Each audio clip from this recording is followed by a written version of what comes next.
Dans cette vidéo, je vais vous apprendre l'alphabet en espagnol. Quoi? Mais ils le sont déjà. Ils ne sont pas...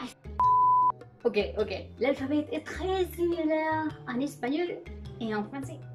Mais il y a quelques lettres qui n'existent pas en français. Par exemple, le cas de ces deux lettres. C'est la lettre ñ. Et en espagnol, elle est utilisée dans des mots comme niño, año, araña, baño, espagnol et champignon. Oui, le ñ est l'équivalence de un jeu en français. Alors, je vais présenter le double R, mieux connu comme les plus grands défis par les francophones. fondamentalement parce que les points d'articulation en espagnol et en français sont complètement différents. Pour mieux comprendre ces points, avec vous, l'appareil phonatoire. Mais afin de ne pas vous embrouiller et vous ennuyer, je vous montrerai les points d'articulation essentiels pour produire la lettre R et double R. Ok, les points importants sont la langue, évidemment, et les palais durs. Alors, pour dire un mot, par exemple, querer, votre langue doit toucher les paladars durs pour très peu de temps, comme si ta langue faisait ça. Alors, vous pouvez prononcer des mots comme cariño, cara, pera, oro, pirata, arena. Pour faire le double R, vous devez faire les mêmes. Mais, cette fois, expirez un peu de l'air pour que ta langue fasse un peu de vibration. Comme si ta langue faisait ça. Excusez-moi, mais je n'ai pas trouvé autre manière pour expliquer ça. Devant de la pratique, vous pouvez prononcer des mots comme agarrar, arriba, carro, burro, correr, correr. Si vous pouvez prononcer le mot ferrocarril, vous serez le dieu du double R. Ok, changeons. Nous avons déjà parlé de consonnes. C'est temps de parler de voyelles.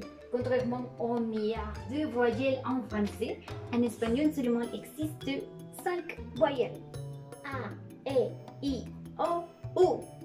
Et la lettre E sonnera toujours comme E. Rien de E, O, U. Je ne sais pas pourquoi les francophones ont rendu la vie si difficile avec les voyelles. Pour terminer cette vidéo, je vais vous parler sur la ponctuation. Ce sont les mêmes signes de ponctuation, sauf les guillemets. En espagnol, les signes de ponctuation s'utilisent de la même manière qu'en français, mais ils se représentent avec de petites lignes dans la partie supérieure du mot. C'est pourquoi nous faisons ces gestes lorsque nous parlons d'une hypothèse ou d'une ironie. Par exemple, en teoría es cierto, pero él dice algo diferente. En théorie est vrai, mais il dit quelque chose de différent. Je ne sais pas si vous, les francophones, faire le même geste ou faire quelque chose complètement différent. Comme en théorie est vrai, mais il dit quelque chose de différent. Curieusement, l'espagnol est l'une des rares langues à écrire les points d'interrogation et d'exclamation au début et à la fin de la phrase. ¿Qué? ¿Cómo? ¿Por qué? Je ne sais pas. Ce sont la règle de grammaire. En espagnol, ne s'utilise pas le cedillo. Et en parlant de accent, seul l'accent aigu est utilisé. Je ne sais pas s'il y a un accent, mais en espagnol, le tréma est également utilisé. Mais en espagnol, ça s'appelle diéresis. Mais je ferai autre vidéo pour parler de diéresis. Alors, nous avons vu la prononciation de l'alphabet. A, B, C, D, E, F, G, H, I, J, K, L, L, M, N, Ñ, O, P, Q, R, S, T, U, V, W, X, Y, Z.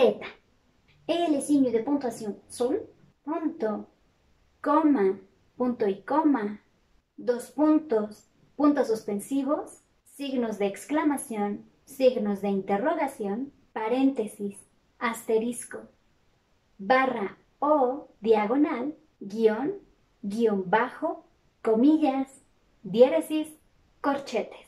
Et c'est tout pour cette vidéo. J'espère que vous avez été divertis et surtout que vous avez appris.